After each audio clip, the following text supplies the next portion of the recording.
Welcome to the Food Junkies podcast. Here, we aim to bring you the experience, strength, and hope of professionals working on the front lines in the field of food addiction. Our mission is to educate you, the listener, and increase overall awareness about food addiction as a recognized disorder.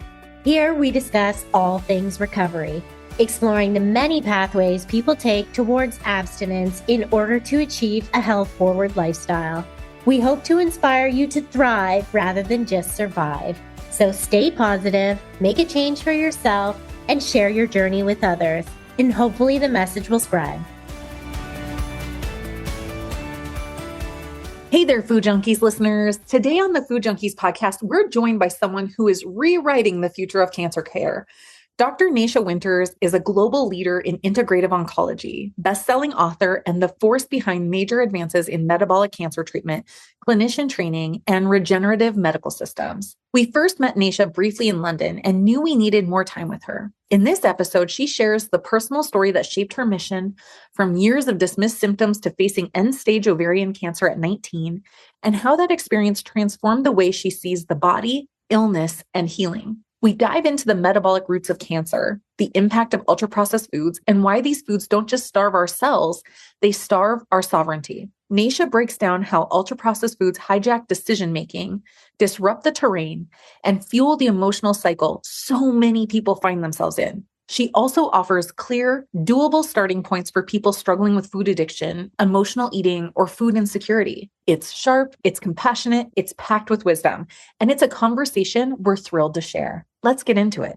Thank you so much, Dr. Winters, for being here with us today. So excited to have you here. We met in London, but I feel like our time together was so brief, and we didn't really get a chance to maybe even hear everything that you were going to present on. So we're happy to have you back and hopefully get to dig a little deeper into that. Oh my gosh. Thanks for having me. And first of all, please, Nasha, just call, you don't even have to, no formalities here, ladies. Okay. Sounds good. We love it. Just like hanging out like we're talking to some good friends. So let's just jump right into it. Many of us that find we have challenging experiences, like almost allow those things or find that those things become our compass for our purpose and like where we end up going professionally.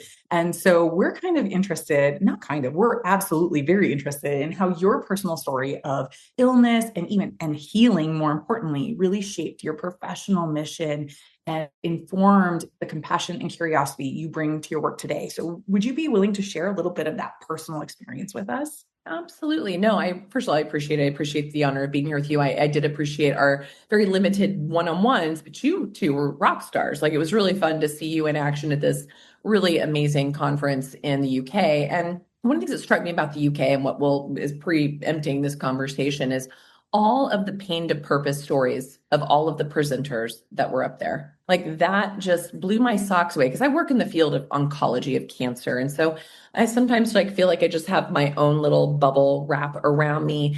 And it was so cool to hear from cardiology experts and diabetes experts and mental health experts and cancer, like that we all arrived here because of, as you noted, some type of a challenge. And so for me, it's no different. I had a lot of health challenges.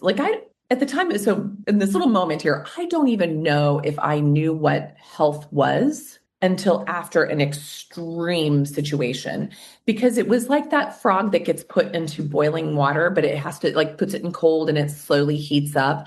My health challenges were insidious, and they were from the get-go, from not tolerating any form of formula, because God forbid in 1971, we'd hand a baby a boob.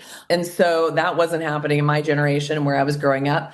And so they settled on soy formula. Now, I'm a little white kid in Kansas, like that, nothing in my genome knew what to do with that information. And it created its own layers. And by the time I was 3, I was on what be like baby gas X. So lots of digestive issues, looked like a little bloated belly, little homeless child, of just so sick constantly.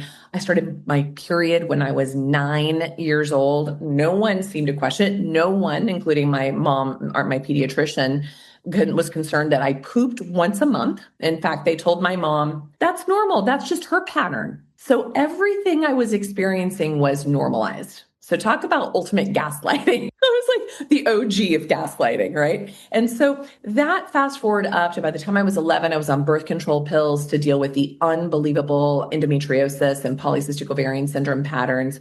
We didn't even understand by the time I was 14 that I was put on various medications for acne. We didn't know then about the role that PCOS played and all of those types of things and the metabolic patterns of it. By the time I was 14 and again 16, I had cervical dysplasia. Like I had rheumatoid arthritis diagnosed, IBS diagnosed. I would later find out I had thyroid, Hashimoto's, autoimmune thyroiditis. I mean, I was like a petri dish. And yet everything normalized. Just take a pill for that. And there you have it.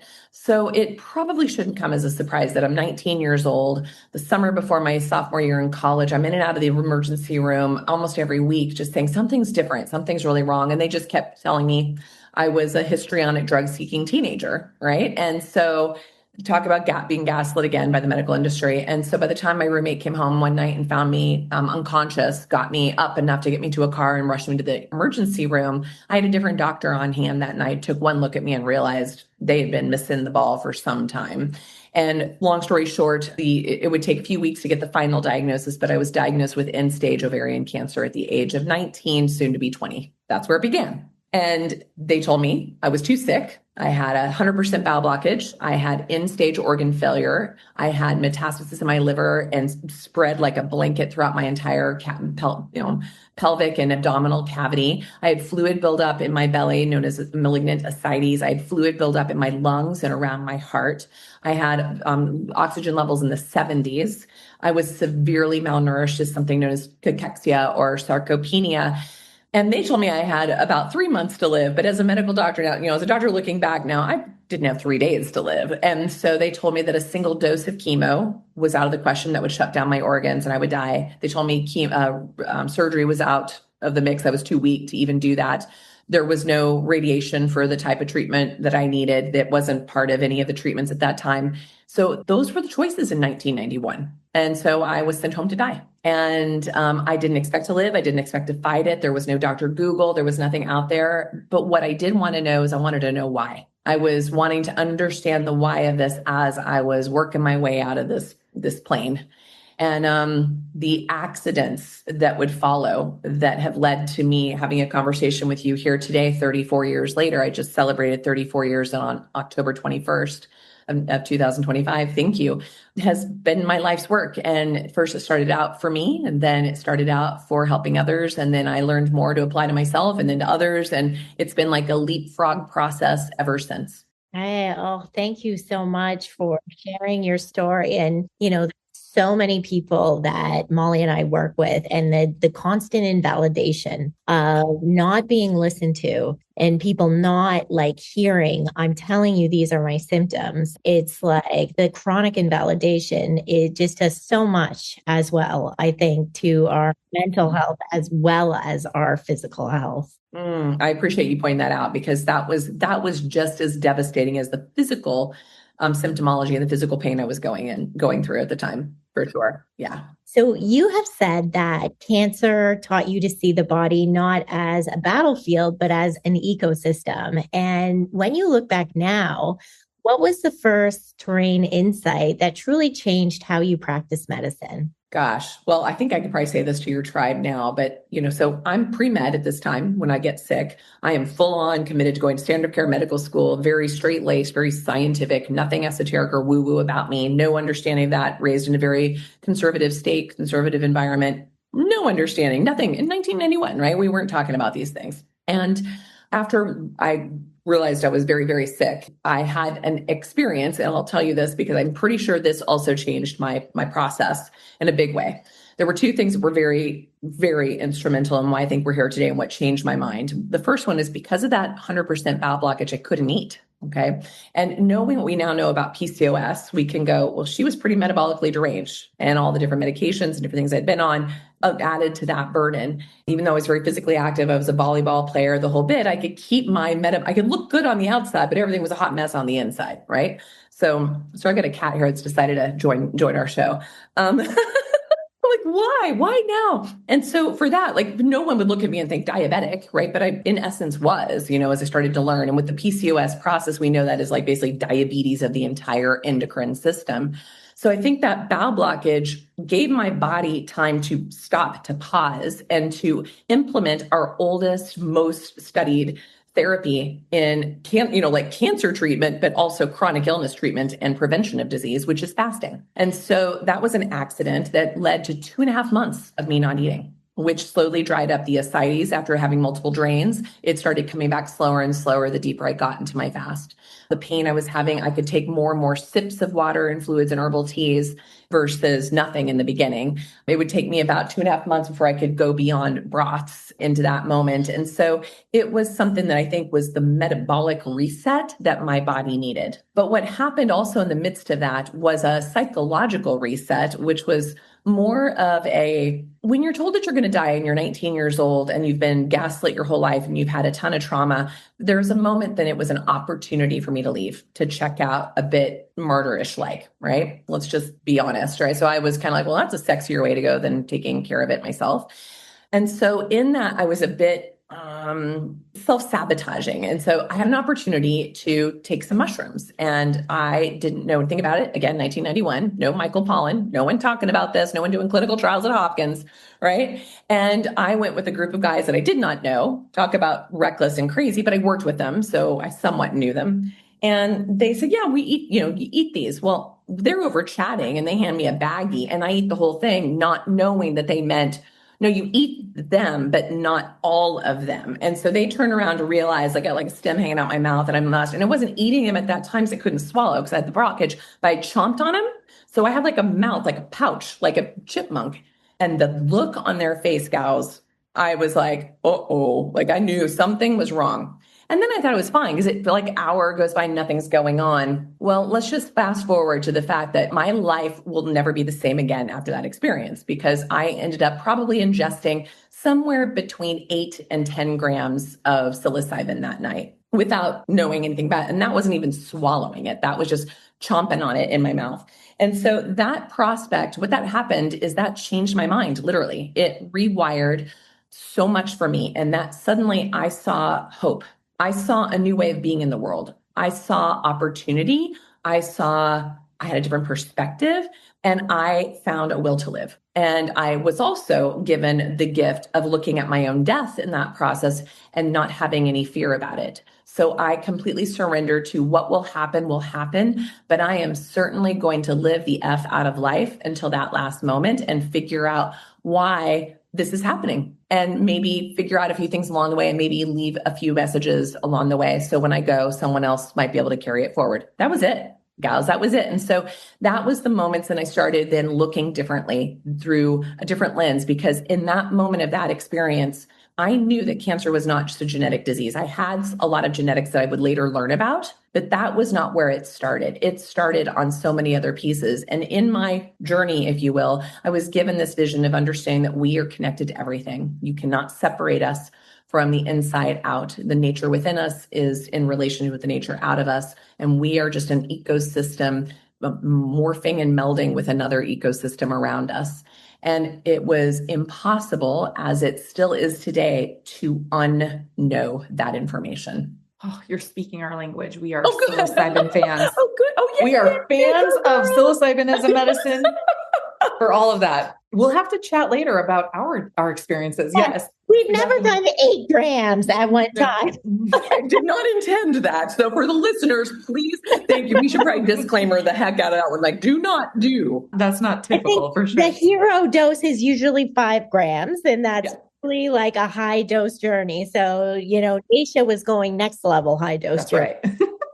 Yes, indeed. But again, another happy accident, right? And you were just touching on it about this cancer being beyond this genetic disorder, that there's also this metabolic piece to it. And obviously, our audience is very interested in ultra processed food use disorder, and so we're curious to know, as an oncologist, as a person with a personal experience, what role do you think ultra processed foods play in this terrain of cancer risk or recurrence from your perspective? Well, let's just go very basic. We just kind of touched on this. Like, is there any time in human evolution that we ate ultra processed foods, right? Like, that is as disconnected and incoherent and genetically mismatched if I ever heard of anything, right? Like, it was not as nature, God, spirit, universe, intended. And I appreciate the rationale of why it may have first been created, like for rations in the military and help mothers at home when their husbands were off at war, because that is where some of these things began, right? But then someone saw a profit over people angle and off we went. And here we are today. So that's one side. That is not at all what nature intended, or our genetics or our epigenetics could even translate and understand, right? So that's one. Another big one is that when we look at the hallmarks of cancer, for instance, there's 10 main ones with like 4 to 6 outliers. Standard of care constantly looking for which one of those hallmarks is present and which tool do we use to treat those hallmarks. Now, they're always looking for the single cause and the single treatment, and hopefully your listeners are savvy enough to recognize that's just never going to be the case. It's always a multifactorial and personalized expression. But what we do know is that on all of those hallmarks and the supporting hallmarks, these ultra processed foods disrupt or irritate or potentiate the expression of every single one of them, all the way down to the cellular and even intracellular, the organelle level. So they disrupt every single metabolic pathway. They drive inflammation and insulin resistance and oxidative stress, which are the once the fire has started, those are the fans, those are what's fanning the flames.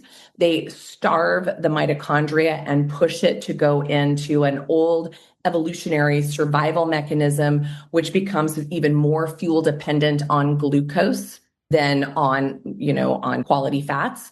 And it also starves our brain's ability to make good decisions. It literally hijacks the decision-making centers of our brain.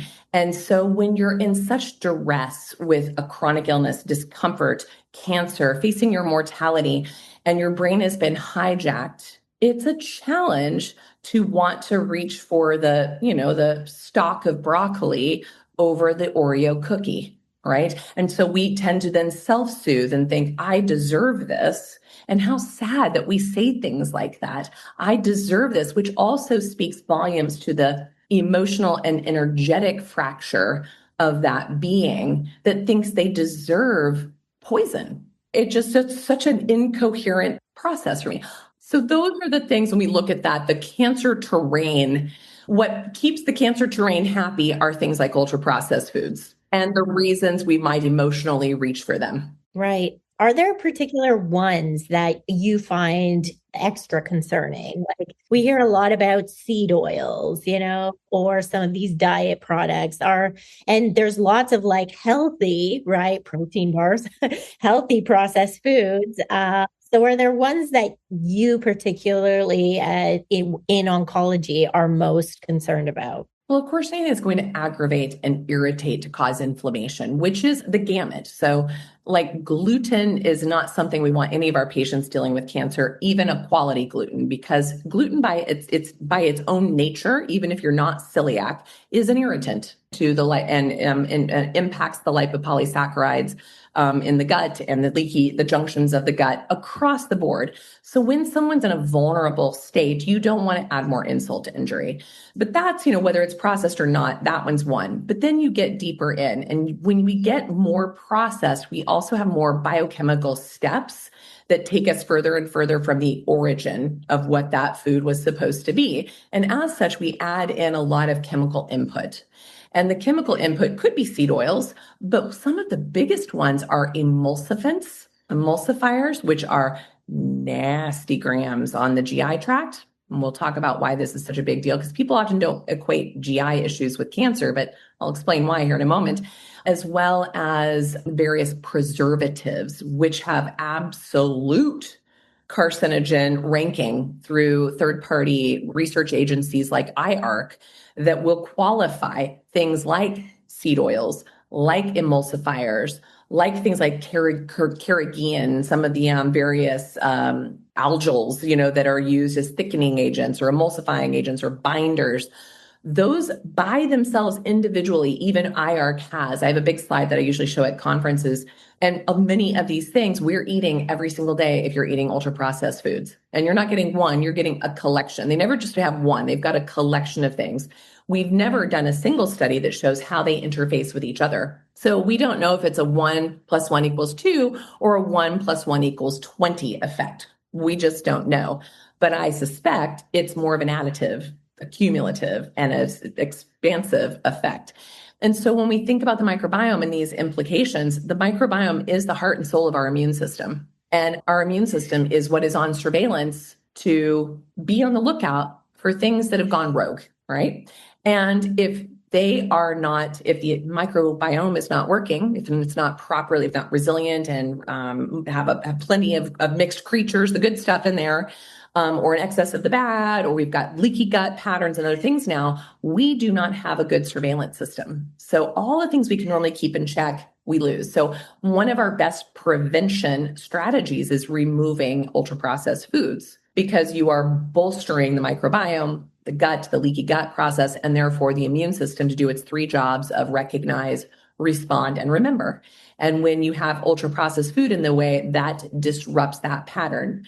And then the gut itself is also about our neurotransmitters. We have more serotonin in our gut than we have in our brain. So again, if we are dealing with emotional implications as well, and we're eating foods that are actually wreaking more havoc on that, we may be seeking sweetness in life that we're not getting through food. So we're going to constantly be, tempted and seduced to nourish ourselves, medicate ourselves with these things just to get a moment of peace or joy or safety in the world. And so it becomes a very awful hamster wheel, a cycle that is very difficult to break unless you basically cold turkey off of it. You can't be sort of UPF free. It's got to be, at least in my population, all or nothing, because I even use the example of a swimming pool filled with set mice traps.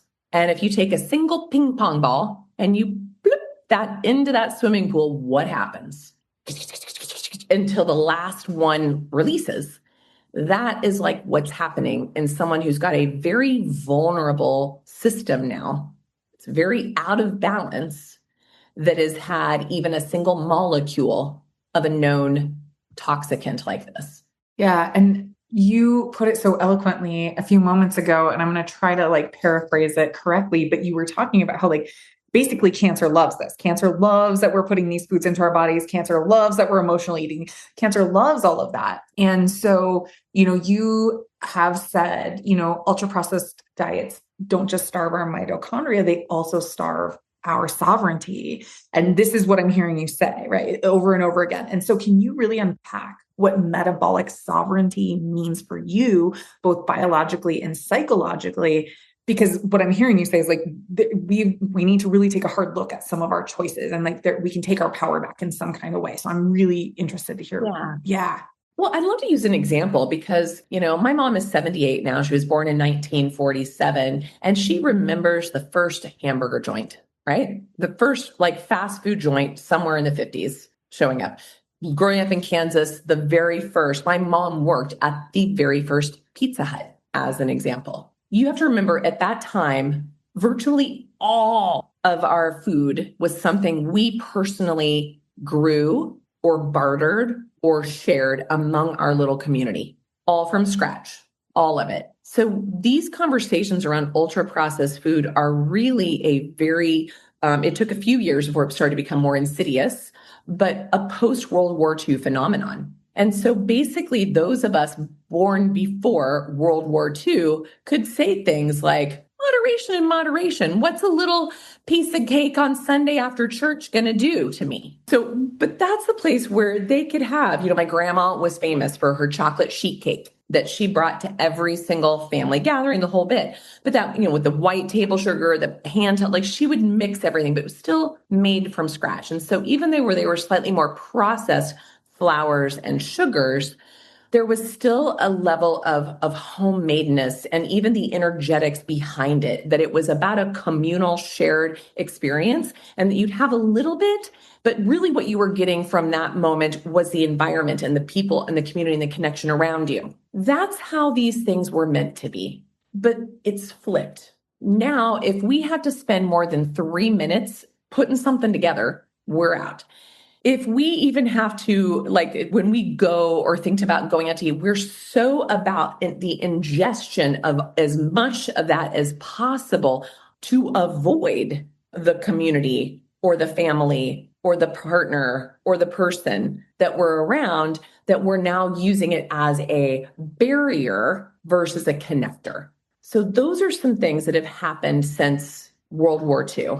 And when we talk about the sovereignty, we talk about that there was a time when we had a choice. Like, sure, I'll have that second piece of cake after dinner that my grandma put love, blood, sweat, and tears into all afternoon, and know that I might regret it. But hey, I'm going to be on a nice walk with the family after dinner. And, that probably won't happen again until the next holiday or the next birthday. But today, it's every day. We're met with this choice. And as such, it has robbed our sovereignty for a variety of things. We've been biologically hijacked and chemically hijacked, but we've also been culturally hijacked. Like for me, when I say no to something like a glass of wine or a second glass of wine, if I do imbibe, or to the glutinous, because I've got celiac disease, if I say no to something like that, or that I choose to have my burger on a salad versus a bun, I have to defend myself every step of the way. And so unless you're wired as weird as me, as feisty and, as me, most people will acquiesce to the cultural acceptance and norm and won't have the wherewithal within them to say, nope. And some can just say no and move on. Some want to say no and tell why.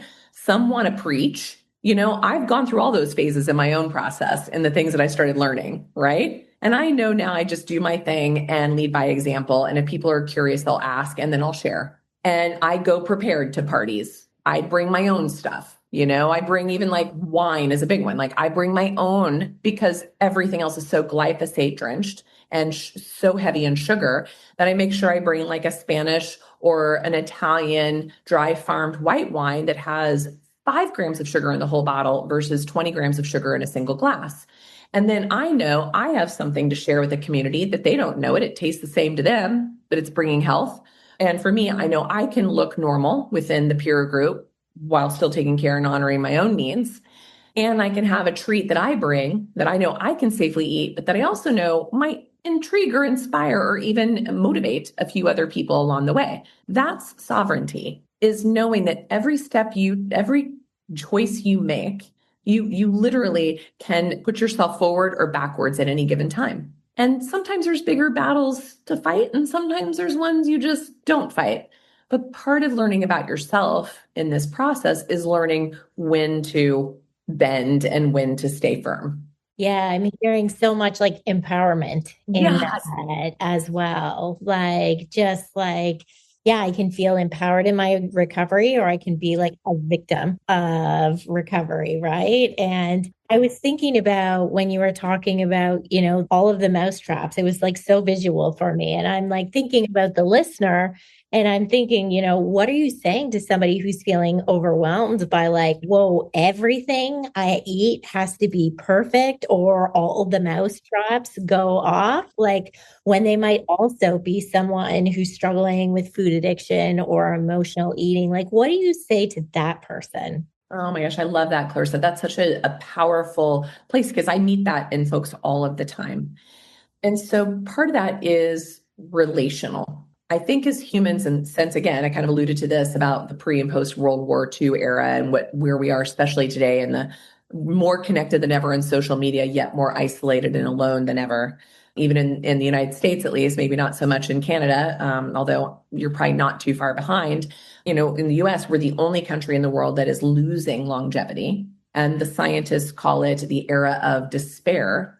And we're losing that longevity because of this perceived loneliness. and pain, whether it's physical or emotional. And so we are then taking our lives or medicating, overdosing on pain medications. Those are the things that are nipping at our longevity. So when I think about that, I think about the inherent nature of us, which is to be seen, heard, and loved, right? Like those are what we all strive for.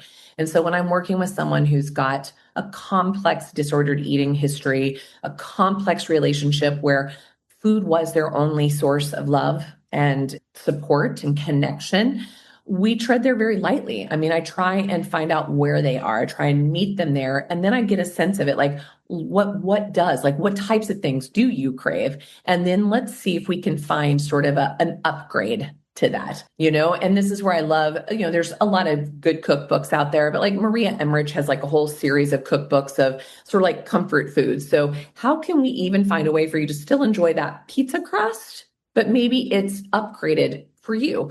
Now, I will tell people, it is going to depend on them getting themselves back into the kitchen a little bit again. Right? There has to still be some autonomy. There's got to still be some personal responsibility.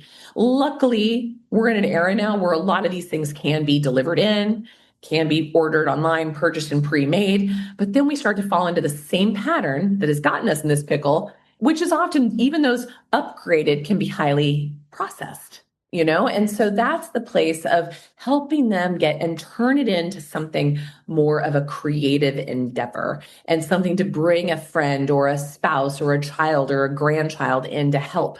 Because if they know they're maybe setting a new path forward for somebody else in this, they're more inclined to do it. Maybe not for themselves, but for somebody else. Like humans for their animals. We are way willing to give them a better diet and lifestyle than we are for ourselves. So like our animals are sort of the gateway drug to helping us get our lifestyle and dietary choices in better form. And so I definitely want to meet them and be very gentle, but there is a place of saying it's time to take some responsibility. What role do you want to play in this? Because I do have to say, and this will probably upset a lot of people, I've said this over my career, because in the first part, I tried to save everybody and I tried to fix everybody. I tried to do everything for everybody. And I tried to, basically let them off the hook, but then they died. That is not fun when you work in the field that I work in. When I started having expectations that they could do better, they did. And when I started to say, I'm not willing to work harder than you are at this, that changed the dynamic as well. And if I was met with these types of things, we would explore it together and we'd either figure it out and move forward together, or we'd figure it out and separate. And the handful of times that and the patient and I went separate ways, I would say more than 50% of the time they'd come back. It's almost like they just had to go through that process to get their own agency back. And me having boundaries as a recovering codependent, my codependency was serving absolutely no one. And so I might be perceived sometimes as the tough love, but even today I was on a podcast, or a webinar, there were over, 400 people in the room, over 1,300 registered. And I was getting dozens of messages of people saying, Dr. Nasha, you've never met me, but I followed your stuff and you saved my life. Or, hey, you saw me years ago and I was a total pain in the ass, but I finally heard it and I'm finally living through it. Here I am today. There were dozens of those today. I was like ugly crying through, this process, reading some of these messages, because I was not willing to be codependent to their process. I did not want to steal their opportunity to find that sovereignty, to find that agency, to do something different. Yeah. Oh, so beautiful. I mean, so like you're talking about the food and like, it's really like, oh, it can still be fun. It can still be sexy. It can still be like honoring like our social, cultural needs, all of that. I'm also hearing you say like, we can't be treating people as if they are fragile. They actually, can be fierce if we allow them to be, if we don't like in the substance use disorder world, we call it co-signing their bullshit, right? So if we don't like sign on to it, then, and we allow people to find that growth edge and decide for themselves what they're going to do, that people actually do rise up. They will rise up and they will meet their own expectations, maybe even, or their own best hopes, and I think that's just like so amazing that you have found a way to do that with, I would never imagine myself being a doctor anyway, because, body fluids, but you sound like my husband. He's like, when people smell, like he just like, no, but I love that you're finding that, that the things that we use in our world also work in the medical world. And so I'm really curious to know, like, how clinicians and advocates who do talk about food addiction and metabolic healing without, how can they be better at doing that with their people they work with without moralizing or triggering the fear or, whatever, when it comes to the ultra processed foods and the cancer risk? Like, how can they kind of recreate maybe your model a little bit? Well, what I did during practice in my small town of Durango, Colorado, when I still had a private practice, is I would basically tell my patients, hey, so Saturday mornings in the summer was farmer's market. And in the winter months was my local health food store. And so I would basically say, I'm at the farmer's market at 8 a.m. or the health food store at 8 a.m., whichever season we were in. You're welcome to join me. And I will show you what I'm buying for the week. And I will show you what I'm going to do with it. And I'll introduce you to the purveyors or the people in the produce section over at the health food store. And I would have anywhere from like 3 people to 30 people in a clump. For about 2 years, I did that. And what it did was it became like and it would be a mix. Like some people would be constant returnees, but it would be like, well, what I do, like they would then, after a little bit, they'd start teaching me things like, what do you do with this? And what was your idea this week? That we all started swapping recipes. Those were the things that became a very connecting, communal, empowering, fun, social, non-stigmatized, non-shaming way.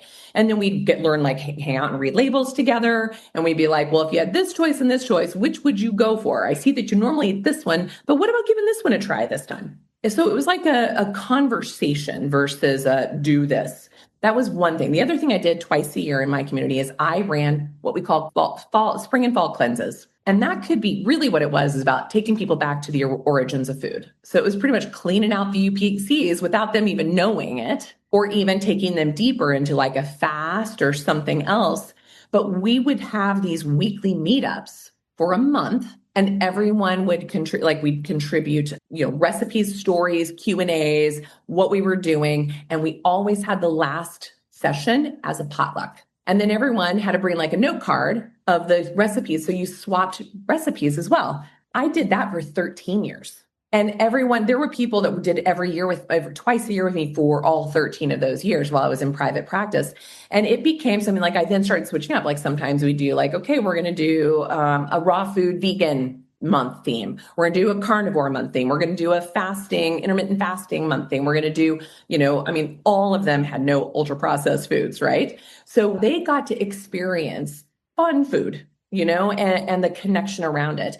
So now that's where in my practice and what I now train clinicians is how to facilitate. Like we now do online quarterly 3-day water fasts. And it's growing exponentially each time. Our next one's coming up in December. It's free for the doctors and the advocates in our community, but it's a nominal fee for people to come. And it's a deep dive education, daily live Q&A through the process, and a bunch of beautiful handouts so they can take this and keep doing this on their own. And so it's grown into this thing that we're not even talking about what you can't ever in these conversations. What we're showing and highlighting and articulating is what we can do. And so that is what takes that fragility into that fierceness and that empowerment and that place that people start to realize, yeah, it can be hard, but dang, it can also be really rewarding. I hear so much passion in every answer. It's like you were never somebody who was like afraid to take the white coat off, right? And meet people where they were. And it's just such a rare quality. I think we don't see enough in the field. And, I hope there is physicians listening to this that become inspired by the way that who've worked with your patients and the people that, you are supporting, because I think it's just like such a loving thing. Oh, thank you for that. That means a lot. It's also fun for me.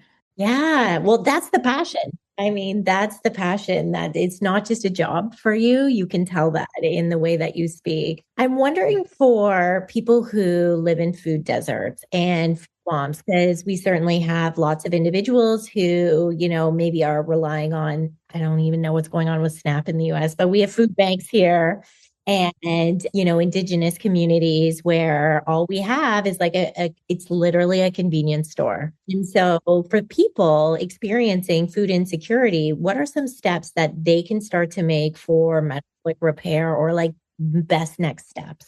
Oh my gosh, I love this. First of all, this is something I'm super talk about passion. You just like hit one of my favorite points here. And so when I left medical school, one of my goals was to make naturopathic medicine accessible to all the indigenous, like to basically do an exchange for our student loans to work for free in these communities. And I got it pretty close to passing, but it never really came to fruition, which was a bummer. But I still worked in those communities for over 7 years. And as such, we would come in and basically bring in native seeds and help them start to grow the foods that were from their original, where they originated from, right? So we did that for years. Those projects are still ongoing. There are projects right now like the Iowa Nation, Indigenous Peoples, their giant reservation that spans over the state of Iowa and the part of Kansas. They're about to turn the entire nation regenerative organic.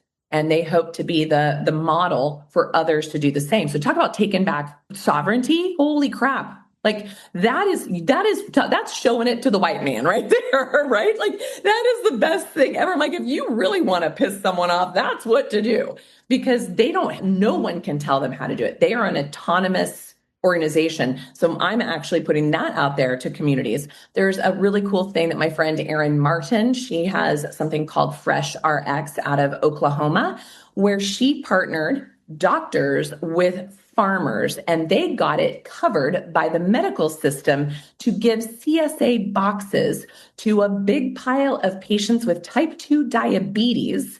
And within a year, these patients, they saved on average $7,000 a year per patient off the medical system. And they all equally, all across the board, dropped their A1Cs more than medications ever did with food. And so this food is medicine movement that Erin has started is now taking root in communities all over the United States. And so there is this happening. And this means that places that were food deserts or, very impoverished environments, these are opening up in all of those areas. And even food banks today, like where we are building our hospital in Southeast Arizona eventually, all of the local regenerative organic farmers donate all of their surplus to these food banks. There's also in my community in Colorado, like you can go and basically just pick, like go and weed and get your food for free. Like go and just tend to the gardens and get your food for free. There literally is no excuse anymore. There no longer is. And part of that is just letting people know that these resources exist. And so that's something I'm really passionate about making happen, is to connect all these people who say it doesn't exist. And then the curtains are pulled back and they realize, oh, yes, it does. I think that's just it, right? It's like, it's not that the resources don't exist. It's that, how do we get this? We don't have millions of dollars to put an advertisement on TV to tell people about this, or the radio even, and so that word of mouth and just like getting people talking to people again. And, like you were saying, like growing up in that community and like everything was bartered for, and, you brought whatever to your neighbor when they moved in, like whatever. We don't have that anymore. And so, yeah, that's so good. I'm so excited to hear more about this. And certainly I'm going to have to go check out these resources myself. I love it. Ooh, I'd love to it'd be awesome to get Erin on your show, like to tell people what she's up to. Because talk about no ultra processed food in these baskets. Oh, that's going to be we have to do that. We love social justice. Like that is a social worker, right? Like it's what we do. We get a little passionate ourselves sometimes. This is why we're all to where it's awkward to bring us to. This is why it's awkward to bring us places, because I have a feeling we're going to be really good friends for a very long time. Definitely. We'll go and take some microdosing of mushrooms and talk about how we're going to change the regenerative farming industry. Can we come to Mexico? Can we do it in Mexico? Go. All right. So on the next flight. Yeah, there you go. Nice. So I want to play a little bit of a mind experiment or a thought experiment for a moment. And if you could imagine us 5 years into the future, what would you love to see as far as changes in public policy, clinical practice, or even personal behavior around ultra processed food consumption, addiction recovery, or even cancer prevention? Well, first of all, if you would have asked me 2 or 3 years ago what this would be, it would be a very different conversation because it seemed so far-fetched. And yet, literally today, love it or hate it politically, there are people like Nina Teicholz, who is in DC, completely reworking the USDA and reworking the food plate requirements that never in a million years did we even think this conversation would be a public discussion, but now it's happening from the top down as well as the bottom up. So that is changing. These people, like my regenerative farming community, I'm getting ready to speak at what I call like their Super Bowl in Wisconsin in December. It's an organization called Acres, all capital. This is their 50th anniversary. These were the folks who got seduced initially by conventional farming practices post-World War that we will better through chemicals like farming, right? But they all woke up and 50 years ago started this organization to basically take farmers back to original farming and regenerative practices and biodynamic and permaculture practices. This is the 50th anniversary. So big names like Will Harris, Dole Soliton, Vadana Shiva, the Seed Saver, like all of these people are presenting at this conference. It is massive. So talk about empowerment of the farmer at that level. This past October, I hosted a conference myself that I put on that brought together the best of metabolic health with the best of mental health, with the best of environmental medicine, with the best of regenerative agriculture. And so I kicked down all the silos because I've been speaking individually in all of these silos, and I'm tired of it. I want everyone to come to the table because all of them depend on each other to actually change the narrative. And so the next one, Metabolic Health Day 2026, will be 9th, 10th, and 11th back in Arizona, Tucson, Arizona. I will also take people on tours of the future 1,200 acre organic regenerative farm, intentional community, and cancer hospital that is being built on that property. And so 5 years from now, we are turning the entire narrative over and we are reclaiming our sovereignty.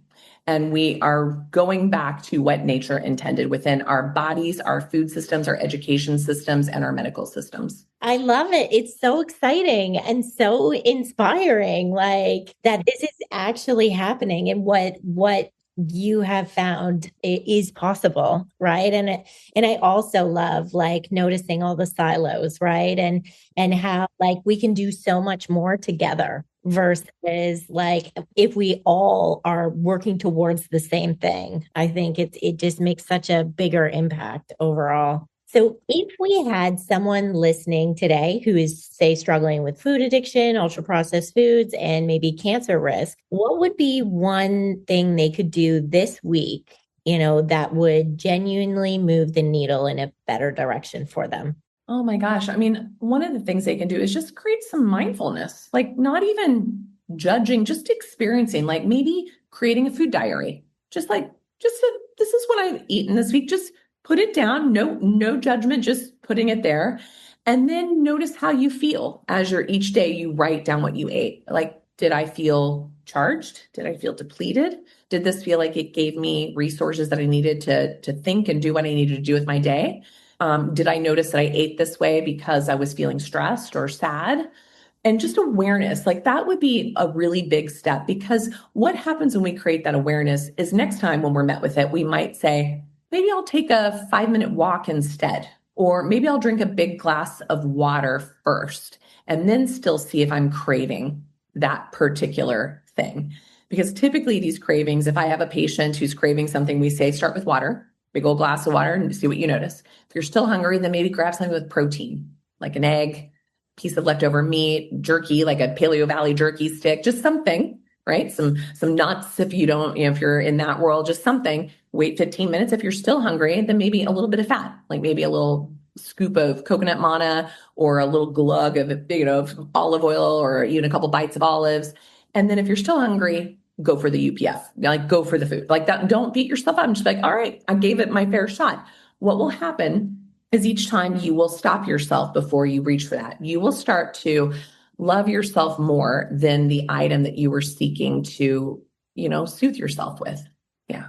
I love it. I mean, it sounds like you have attended our membership sessions and you're one of, it sounds like, right? It sounds like the same things we say that you say to our clients, and so it just makes me really happy to know that there are medical professionals out there who are learning from you and you're expanding and you're giving them this language, which means they're using that language with their clients. And it's just so compassionate. And again, gives people self-determination and that sovereignty and empowerment and, and that opportunity. In my house, we always call it like doing it, like it's all for science, right? Like we're just experimenting, we're checking those things out and we're collecting data and observing that. And then like, we're deciding what to do with it. And I love it where you're just like, okay, try this. And if not that, then this. And if not that, then this.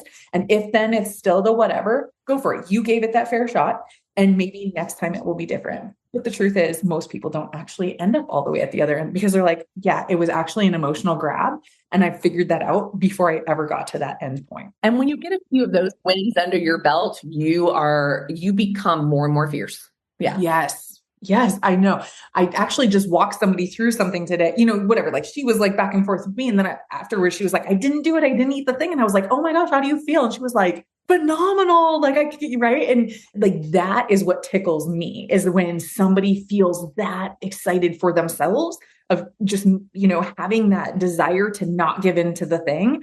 And then they find their way through and they didn't give into the thing. And they're like, oh my gosh, I did it. Right. You're just like, oh, we're going to Pavlov you right out of that other stuff. Aren't we? We're just like, ding. Girls, I love it. Yeah.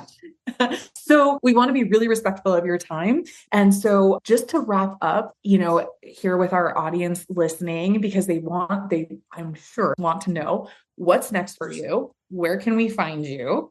And then we have a signature question, but those two first. What's next and where can we find you? Well, what's next is continuing to educate clinicians and allied health professionals and advocates all over the world and putting some sticks in the ground and start to build a hospital if we can get our funding there. And those are like I have another book coming out in October of 2026.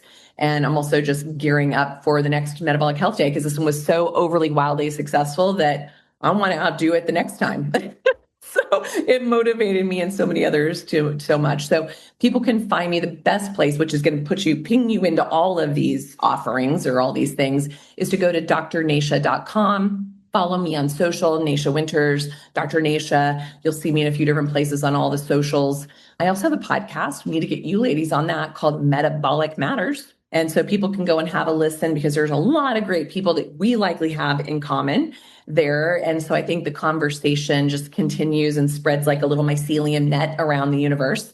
And so, yeah, that's what we got going on. Great. And we will put all of those links in the show notes as well. And so our signature question is, if you could tell a younger version of yourself something about ultra processed foods, what would that be? More of like a statement, I think, around helping that mindset is to say, I'm choosing health as alignment, not as achievement. And so looking at each moment to think, is what I'm doing aligning with who I really am or who I really want to be instead of achieving? I think that would be what I would say. I know maybe not quite what you were asking, but that would have been different. Okay. Perfect. It is so perfect because I think we are all about values, right? And aligning with our values versus like doing it for show. Yeah, exactly. And so thank you so much, Nasha, for being here today and speaking our love language and like just being so passionate and helping so many people with what you do. Oh, ladies, thank you. I'm so happy we got to do this. Really appreciate you both. Thanks for joining us this week on Food Junkies Recovery from Food Addiction. Make sure to join our Facebook group, Sugar Free for Life Support Group, I'm Sweet Enough. Molly and Clarissa are food addiction professionals who offer one-to-one counseling and group coaching through Sweet Sobriety. Please subscribe to our show so you never miss an episode. While you're at it, if you found value in today's episode, we'd appreciate you leaving us a review on your favorite platform. Your feedback helps grow our show and allows us to reach others who need to hear this message of recovery. Don't forget to pick up a copy of Dr. Tarman's book, Food Junkies. And as Vera always says, the power is ours.